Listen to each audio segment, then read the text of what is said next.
Ciao! Queste sono le cose che faccio io per fregare la mia mente e farla entrare in una modalità più produttiva e più creativa. Sarà capitato anche a te di avere moltissimi progetti da finalizzare, da post-produrre. Passi le ore a fissare lo schermo o fai di tutto e di più tranne che fare effettivamente quei compiti, quei progetti. Beh, a me succede spesso, soprattutto quando rientro dai viaggi. Infatti questa volta sono rientrato da Tokyo, ero praticamente disperato, cioè non avevo la minima voglia di fare assolutamente nulla, ero già stanco, ero, come dire, ispirato dal posto, e tornare qui, sedermi davanti a un PC, dover, diciamo, editare dei progetti, ammettiamolo, non tutti i progetti che facciamo sono così mega interessanti, alcuni li facciamo perché ci pagano.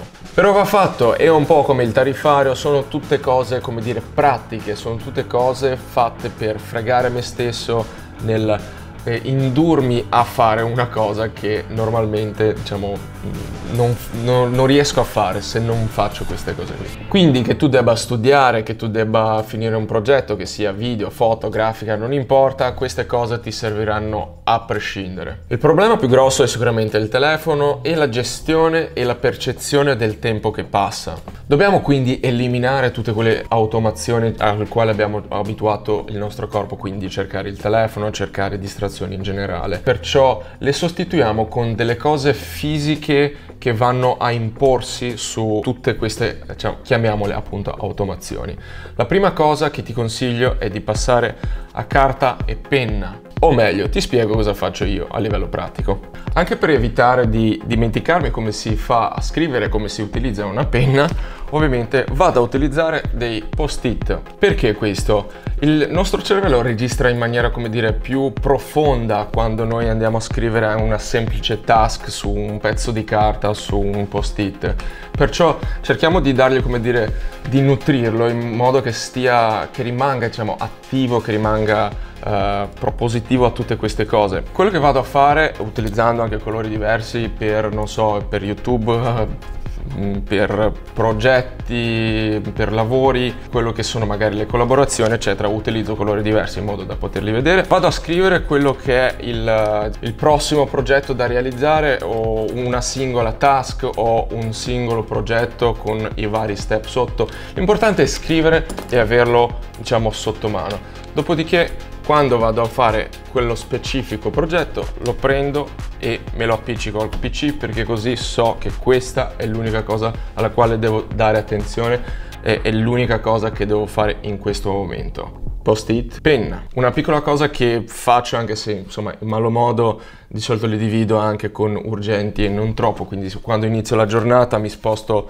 diciamo, i post-it da una parte all'altra per, diciamo, distinguere quelli, diciamo, urgenti e quali sono i compiti che devo fare oggi per portarmi avanti. Quindi questo ci porta a un altro punto, è quello dell'evitare il multitasking. A parte che è stato dimostrato che il multitasking non esiste, facciamo fatica a gestire una cosa alla volta, figuriamoci gestirne più di una. Quindi concentrati su una task alla volta.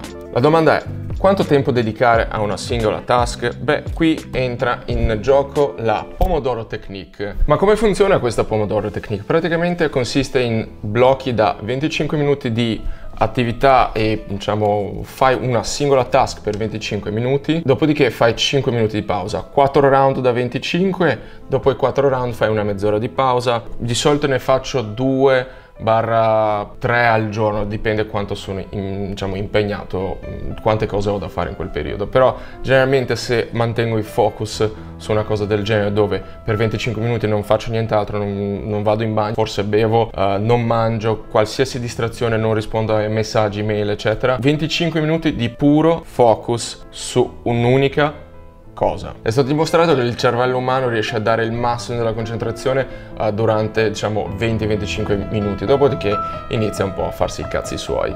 Per questo utilizzare, diciamo, questi ritmi ti aiuta appunto a concludere e ottimizzare la tua produttività di molto. Diciamo, è una gestione del tempo e della concentrazione in maniera, come dire, più schematica. Per riuscire a sfruttare però al meglio la Pomodoro Technique ci sono un altro paio di cose che ti consiglio di fare. E la prima è quella di investire su un timer fisico.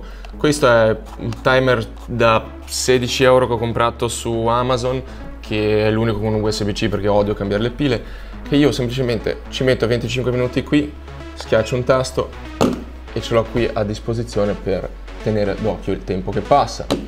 Ma c'è un'altra cosa che ovviamente va fatta: va eliminato il telefono e eventuali notifiche, quindi mettere assolutamente in modalità non disturbare, tanto i messaggi, alle cose, alle chiamate puoi farlo dopo 25 minuti, non muore nessuno, in quei 5 minuti puoi gestire tutta la parte di comunicazione con il resto del mondo, per il resto ti devi concentrare. Ma c'è una combinazione che ti consiglio, è un gesto molto semplice, è quello: prendere il telefono, metterlo a faccia in giù in modalità non disturbare, prendere l'orologio, mettercelo sopra, così, siccome la mia mente ormai è fottuta, probabilmente anche la tua, quando vai a cercare il telefono, senza neanche pensarci, senza nemmeno sapere il perché, vai semplicemente a vedere che il tuo telefono è sotto un timer, che sta ancora andando e non è ancora il momento di fare pausa. Credimi, questa cosa qui è un semplice gesto, ma che aiuta talmente tanto, ma talmente tanto che sì, è l'unico, cioè praticamente tra le cose che mi ha aiutato a creare e finalizzare più progetti e quindi guadagnare più soldi, perché qui stiamo parlando di gestione del tempo che nel nostro caso si traduce anche in soldi. Perciò vedi tu, se diciamo con semplici cose vuoi appunto dare una svolta al tuo stile di vita. Ovviamente, a meno che una delle task che ti sei dato non è rispondere a messaggi, rispondere al cliente, fare preventivi, però deve essere scritta su un foglio o quantomeno su una nota o qualcosa, e averla lì vicino in modo che tu possa fare un focus su quella singola cosa. Parlando di distrazione, volevo ringraziare lo sponsor di oggi, che è Motion Array. Se c'è una cosa che rischia di distrarmi quando sto editando, sto montando un video, è quello di andare a cercare su internet diversi asset, musica, suoni, preset, video da stock, foto, eccetera, tutto quello che potrebbe servirmi per finalizzare un progetto. Grazie ai plugin, all'estensione che puoi avere con Motion Array, tutto questo posso farlo direttamente da Premiere senza dover uscire ed evitare di finire per guardarmi 2 ore di video YouTube di gente che scava ville nel fango. Perciò con un singolo abbonamento mensile o annuale puoi avere accesso a qualsiasi cosa un creator potrebbe mai aver bisogno per realizzare un progetto, finalizzare o aggiungere quella ciliegina in più a livello di grafica, musica, suoni, video stock, appunto, ti copre a 360 gradi. E tutto questo per qualsiasi programma di editing professionale, che sia Premiere, DaVinci, Final Cut, After Effects, eccetera. Ovviamente tutto questo contornato da una licenza illimitata che ti permette di utilizzare tutto quello che hai scaricato per i tuoi social, per i social dei tuoi clienti, per broadcast, quindi diritti TV, eccetera. Quindi sì, rimani concentrato e vai a provarti Motion Array.